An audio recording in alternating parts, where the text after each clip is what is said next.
Good morning, everybody. This is Mark from Solar Games, and it isn't a beautiful day. We just heard the Hasbro fireside chat, so I kind of want to give you guys some hot takes while it's fresh on my mind, and then we'll do a longer form video probably later tonight about just debriefing everything after I have a little bit more time to think about things. But I want to make sure I catch everybody up in case you want to know you missed it. Just happened. I think it finished it maybe like 20 minutes ago. So I had time to type up some notes, just bringing that to you now. So again, first thing, there was a moderator. It was moderated by UBS. The moderator was a kind of like, I don't know, analyst for the, like toys, games, that type of, commodity section. So she probably does a bunch of analysis for this sector of business. First thing is, look, she just threw a bunch of softballs. I think the whole entire interview or fireside chat is a bunch of softballs. She did address some answers and questions that came from email, which is good. But overall, softballs, again, pretty expected because, again, these guys go to the same cocktail parties. You can't go to a cocktail party with the cock, Dr. Cox, and not expect, because he's not going to buy you a drink next time if you piss him off. Let's be real, right? So, yeah. Chris Cox, the CEO of Hasbro, was on the call along with Cynthia. I don't know her last name, but she seems to be the president of Wizards of the Coast. So there you go. Those are the two people on this call, along with this lovely lady from UBS. So a couple highlights, just so you don't have to watch 40 minutes. I can just give you all the good stuff. Hasbro plans to focus on 8 to 10 brands instead of doing a bunch of multi-brand. This is actually a good thing. That means they're going to put a lot more money, effort into these 8 to 10 brands. The negative of this is they're going to milk it for all it's worth, because if they're not making money on it, I guarantee you it's not going to be one of the 8 to 10. Okay. Hasbro has data. They have a lot of data. So here's the thing. If we think they don't know, they know. Whether or not they do something about that data is up to them, but they have the data. So they know about it, and they understand the consumers very well. We can talk about holding the line. We can talk about not spending money. But here's the reality. We're spending the money. They know we're spending the money. And that's what it is. So a little history of Magic and how we got here. They did talk about this, which is very interesting because I didn't actually know some of this stuff. I was not playing or part of the Magic community during this time. 2016. So 2014 and 15, Magic was in a kind of a lull, right? Bad moment for Magic. A lot of people were very disappointed in the products. They weren't happy. 2016, they switched over to like a refocus, not just on competitive, but on competitive plus casual plus collectors. Yeah, here we go. So they understand, hey, Magic is a collectible game. It's actually really interesting. I think this is right, but if you look back on, go to mtgstocks.com, for example, look up the price of a lot of these old school cards and tell me when it was really, really low for many, many years and suddenly went up. I think it's maybe around 2016, around that era. Could be interesting, right? Or a little bit before that. Again, Wizards will make these adjustments and they're usually not leading the charge, meaning probably the secondary market was already dictating these price increases, right, on the old school cards, reserve lists, etc. And they are then following suit for collectability and all that things. Okay, 2020 rolls around and it's more focused on the same thing. EDH, Commander, Casual, Universes Beyond. And we saw this first hit with, Walking Dead, but now we got Warhammers, we got, ponies, we got, Stranger Things, and coming next year, we're going to have Lord of the Rings, we're going to have Final Fantasy, we're going to have Doctor Who. Yeah, it's pretty much Assassin's Creed. So yes, my Ezio will hit your cloud for 2 damage. Yeah, my Tifa is definitely going to get, cut by somebody's swords. Okay, cool. Next. So get more players to play Magic. This is 100% their drive. They don't really care about print runs, all that stuff. They do, but they're going to talk about it. The drive and the focus of this company, and they answered multiple questions like this, which is more players. We're going to get more players engaged, whether it be through Arena, through more introductory products, through more product lines, through casual play, through tournaments, events, friends, family, you name it, right? All of them are going to come to Magic. Oh, Universes Beyond, huge, right? So lots and lots of tie-overs, crossovers, collaborations with different people to hopefully bring more players to Magic. That is the engagement. So again, the more players and then again, more engagement. So if you're a player currently, you're gonna engage not just at the LGS level, not just at home, not just Commander EDH, but also at the stores, at online through Arena, other venues like this too. Products, overprinting. So there, so around halfway through the call, the lady from UBS actually took a shift to her tone. I think there was some pressure, obviously, from the investors. The reason why they're having a call is because investors are not happy. If they're happy, they don't need to have a fireside chat about this, right? So she had to ask the hard questions, which is number one. She still asked the very like softball tee up way, but she asked it. So overprinting, right? Are the print runs bad? So Wizards' response, we're not overprinting at all. All products, except some products, very few, are printed demand. Okay, guys, what did I tell you? Stop buying products at release. Just wait. If it's a good product, it's going to be cheap when the second, third print run comes. If it's a bad product, it's going to be cheap anyways. So you're fine. You're fine either way. There's no need to rush at the release, okay? This applies. So my only issue is like things like Dominaria Remastered. Does it apply? Here's the problem. We have never seen what they do. Now, TSR, they didn't really reprint it, but then they had like a bunch of pallets at Amazon. So I suspect they actually had a second print run. I know there was suspicion that they only released half to LGSs and the other half went to Amazon. I don't know if that's true. Okay, but anyways, what's going to happen to Dominaria Remastered? I don't know, but Amazon's raising their price like crazy. So do not buy at $280, $300 for a draft booster of Remastered. I know, it feels like a master set. I know, it's a lot of cards, really good cards too. Just hold on. I'm telling you, like, do not go crazy $300 into a product you don't know anything about. But yes, print to demand for everything. So they feel like all of their product post-release demand is about the same. It's not been high, not been low, etc. Okay, Magic players are price inelastic. They didn't really say inelastic. They said not very elastic. Okay.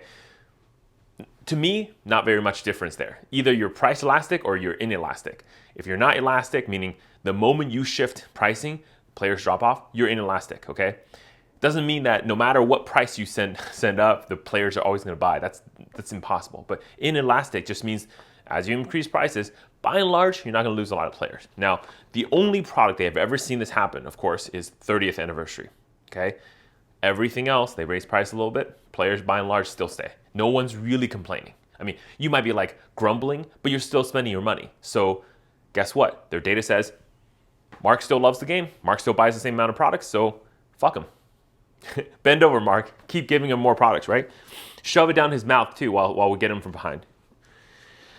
Yeah, so again, why increase the price? Here's what they cited, right? Supply chain, all this stuff. But here's a really interesting one. They have competition at the printers now. See, in the past, it was just them, Pokemon, Yu-Gi-Oh, like pretty much it, and some like weird ass like third-party game that happens to have like one set or a whole year, and they're done. Now, they got Flesh and Blood, Final Fantasy. You got like waifu cards of every set, right? Weiss and whatever. The other day I was on Amazon, I saw a bunch of Nezuko cards from Demon Slayer.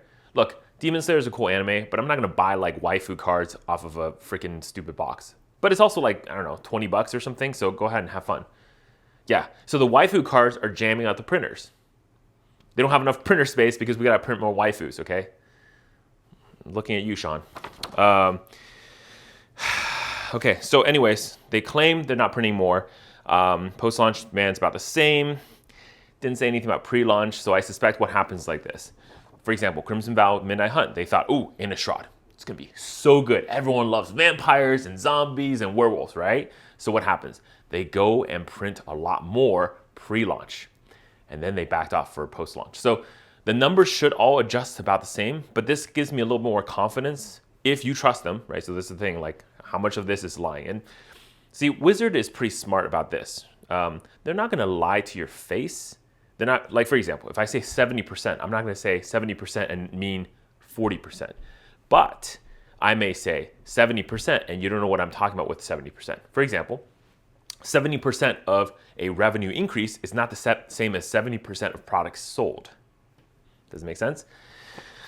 Okay, yeah, so anyways, look, they're just saying it's the same.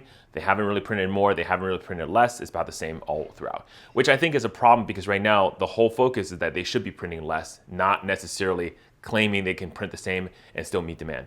Just like they're saying, at the printers, they're jammed. Look, people are printing more cards. There's more options on the market. The amount of money the consumers have is also limited. So what's going to happen is very likely all these other card games that come to market, and guess what? The money is being spent on those games and not necessarily on Magic. So you have to reduce your print runs. But see, Magic is all about dominance, so that won't happen, right? Okay. So about distribution, this is another good question that they asked. What are your distribution channels? So they affirmed LGS still remains the huge, big part of distribution. They even claim 70% of all sales or products go through the LGS. I don't know what that means. Again, this is what I was talking about before with percentage. Is it 70% of all revenues, top line revenues? Is it 70% of like individual products sold? That's a little bit different, right? Because if maybe some products you're selling at a loss or at nothing. Remember, they give preferential pricing to LGSs for pre-release, and they give a lot of free products. Like, it's not really, I mean, you're moving 70% of your product, but you may not be getting a lot of revenue for that. Whereas in Amazon, you could even sell at a lower price, not have to do with third parties like LGS and distributors, and get a better, like more premium of that profit margin. Because again, you don't need to deal with distribution, right? Amazon is your distributor and reseller. But they confirm LGS, e-commerce, Amazon, right? Your retail stores, Walmart, etc. But Walmart's not gonna have draft boosters. They're gonna have those blister packs and whatever. And of course, lastly is direct to consumer.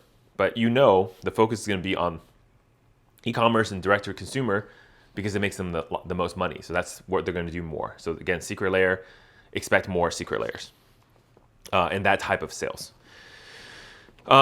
Here's another great question. Secondary market. They actually address the secondary market. Nah, I'm just kidding. They actually didn't talk about it at all. No.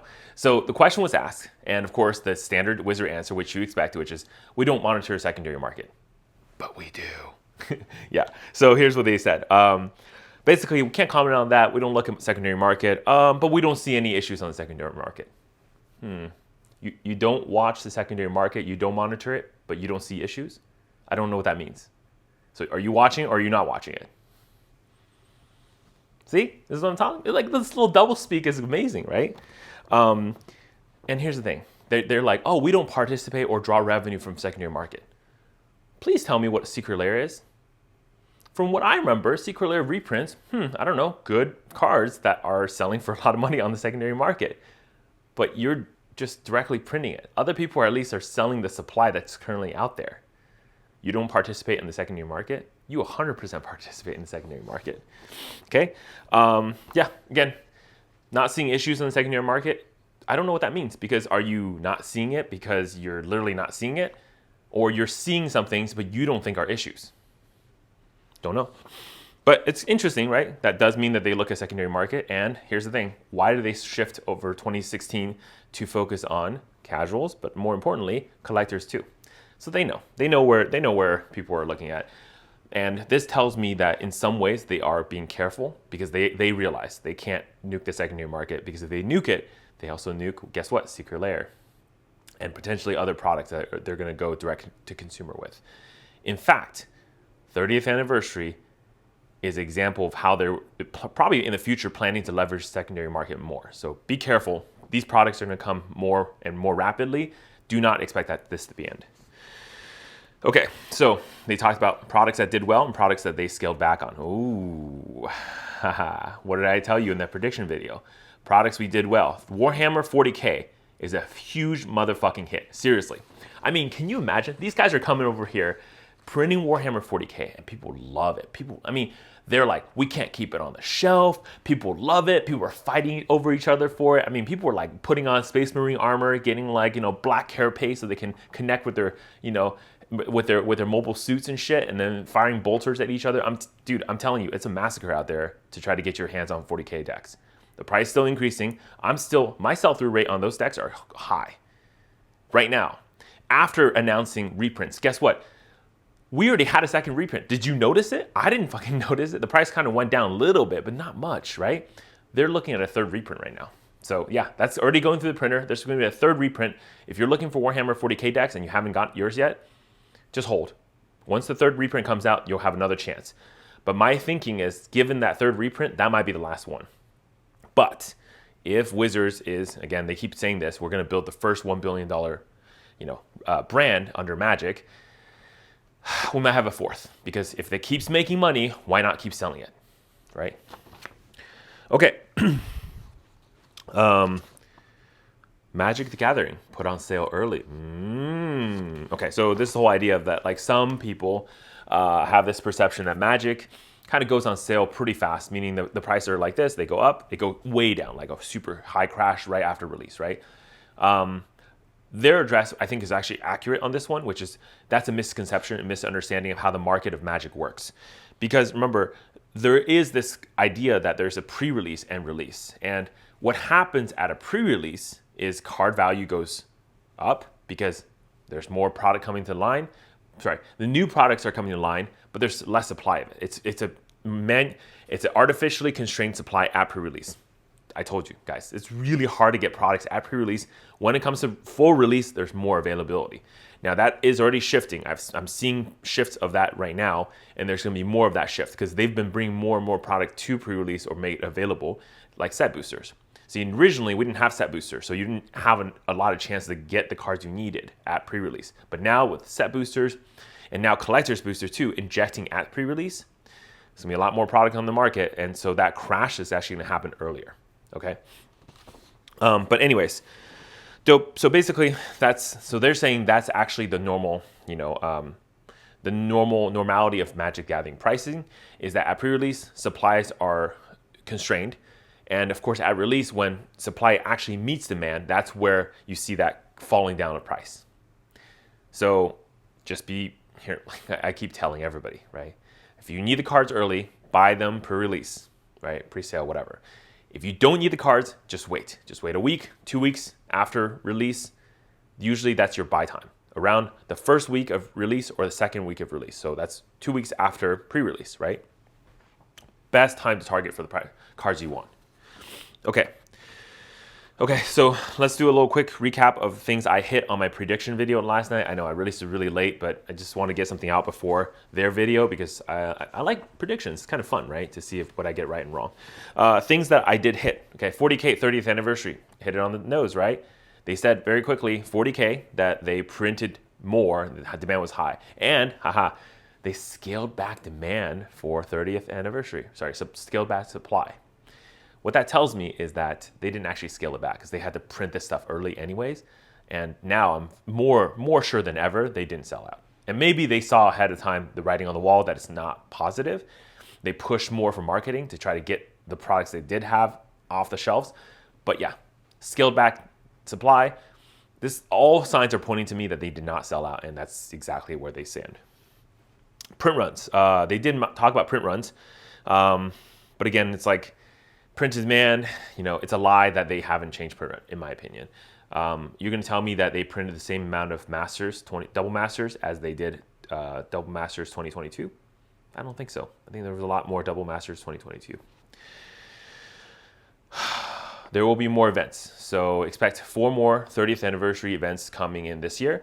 But I think the whole idea now is they're looking forward to more like tournaments and just on the ground events. They do realize players like those in-person events, right?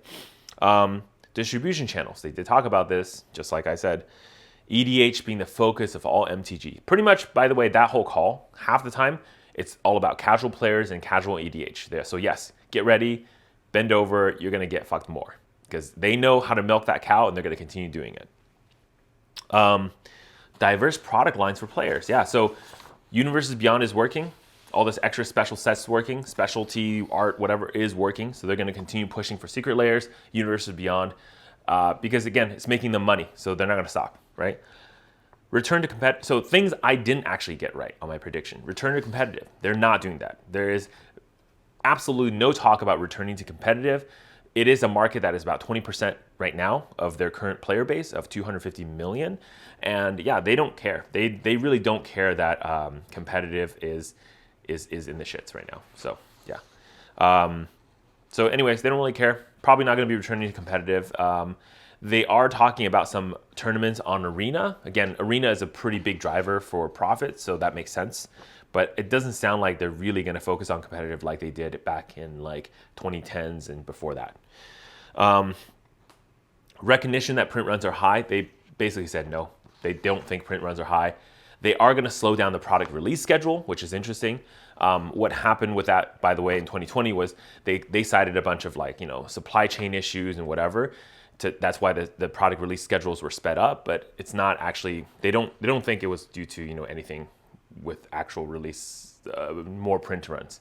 So they're not going to scale back print runs. They're going to scale back slightly and bring to normal their product release schedule. So yeah, no address on product quality. I think at this point, I don't understand why the foil still exists. I would rather not have a foil on set boosters, honestly.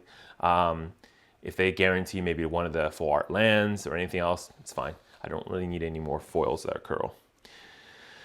The one thing that I just felt like they should have asked but actually didn't ask was, why is the stock down 40%? I'm surprised that the UBS, representing all of their investors, whatever, and their portfolios and their whatever management, whatever, big hedge fund, lots of millions and billions of dollars going to Hasbro or not going to Hasbro, didn't talk about, well, your stock is down 40%. What are you going to do about it? Do you understand why it happened? Nothing about that. So it's a little bit disappointing, but I think they did answer some interesting, hard, tough questions. So yeah. Wow, I intended to make a short video. It's like 20 minutes now, so I'll cut it off now. We're going to do a long form analysis. I don't know how long that's going to be now. Later. See ya.